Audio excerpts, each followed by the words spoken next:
और 7,000 प्रति व्यक्ति आय से इसको 68,000 प्रति व्यक्ति आय किया।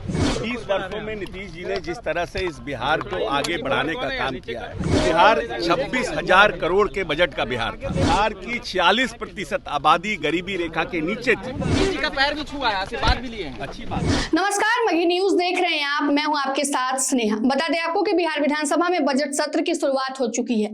कल बजट सत्र का शुरुआत हुआ, कल पहला दिन था और अब बजट सत्र का आज दूसरा दिन है, जिसको लेकर तमाम दलों के नेता और विधायक विधानसभा पहुंच चुके हैं। और इसी को लेकर बजट पर जब अशोक चौधरी से सवाल किया गया तो उन्होंने क्या कुछ कहा, आप उनके बयानों को सुन लीजिए। 30 वर्षों में नीतीश जी ने जिस तरह से इस बिहार को आगे बढ़ाने का काम किया है, जब नीतीश जी को ये बिहार मिला था तो ये बिहार 26,000 करोड़ के बजट का बिहार था और बिहार की 46% आबादी गरीबी रेखा के नीचे थी और इस प्रदेश का जो औसत व्यक्ति आय था, प्रति व्यक्ति आय था, वो मात्र 7,000 करोड़ था। और 20 वर्ष के कार्यकाल में नेता ने इस 26,000 करोड़ के बजट को, जो पिछला हमारा बजट था लगभग 3,17,000 करोड़ था, और हमारी 30% आबादी, जो लगभग आधी आबादी गरीबी रेखा के नीचे थे, उसमें से 30% आबादी को नेता ने बाहर निकालने का काम किया और 7,000 प्रति व्यक्ति आय से इसको 68,000 प्रति व्यक्ति आय किया।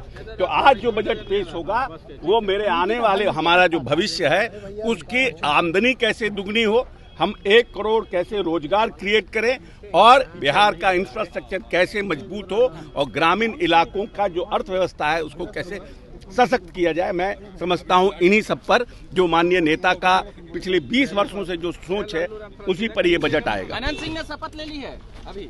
अच्छी बात है, अच्छी बात है। नीतीश जी का पैर भी छुआ है, आशीर्वाद भी लिए हैं। अच्छी बात है। तो आपने सुना किस प्रकार वो अपने बयान में ये कहते आ रहे हैं कि जब से नीतीश कुमार के हाथ में बिहार की सत्ता आई है तब से बिहार लगातार विकसित हो रहा है, विकसित होने के दौर में अपना नया कदम बढ़ा रहा है। इसके साथ ही साथ उन्होंने यह भी कहा कि 20 साल पहले जब नीतीश कुमार को बिहार मिला था तब इसका बजट 26,000 करोड़ रुपए था, जो लगातार अब बढ़ते जा रहा है। इसके साथ ही साथ नया बजट पर उन्होंने कहा कि नया बजट जो है वो बिहार के लिए काफी महत्वपूर्ण होने वाला है।